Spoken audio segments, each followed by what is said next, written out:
کہاں جائے آخر بیابان ہر سو، شکستہ ہے پہلو اکیلی ہے زہرا، کہاں جائے آخر بیابان ہر سو، شکستہ ہے پہلو اکیلی ہے زہرا۔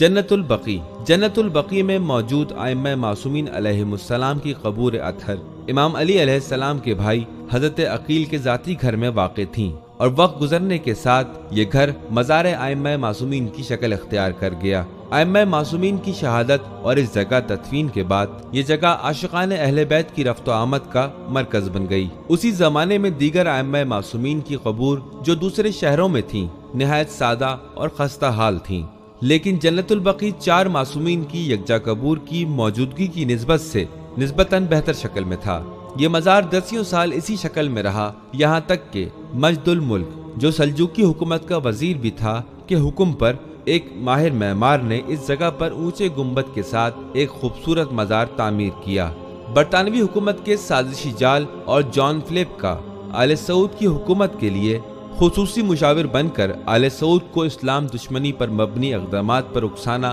باعث بنا کہ اسلام کے نام پر ابن تیمیہ کی جعلی روایات اور احادیث کو بنیاد بنا کر عبداللہ ابن وہاب نے فرقہ وہابیت کی بنیاد رکھی، جس کے بعد اس نے اپنے پیروکاروں اور آل سعود کی پشت پناہی کے سہارے تمام مقدس مقامات اور قبور کو منہدم کرنے کا فتویٰ صادر کیا۔ وہابیوں نے اپنے عزائم کو عملی کرنے کی غرض سے سب سے پہلے کربلا میں امام حسین علیہ السلام کے روضہ اقدس پر حملہ کیا اور اسے شدید نقصان پہنچایا، لیکن اس کے بعد کمزور ہوتی وہابیت اور عراق میں شیعوں کی بحالی باعث بنی کہ امام حسین علیہ السلام کا روضہ اقدس دوبارہ تعمیر ہو جائے۔ اس کے بعد وہابیوں نے جدہ شہر میں حضرت حوا علیہ السلام کے مزار کو منہدم کیا، اور پھر حضرت ختیجہ علیہ السلام اور حضرت ابو طالب علیہ السلام کے مزاروں کو جنت المعلی مکہ میں منہدم کر دیا، اور اسی طرح مدینہ میں حضرت حمزہ علیہ السلام اور شہدائے احد کے مزاروں کو بھی مسمار کر دیا، یہاں تک کہ 8 شوال 1344 قمری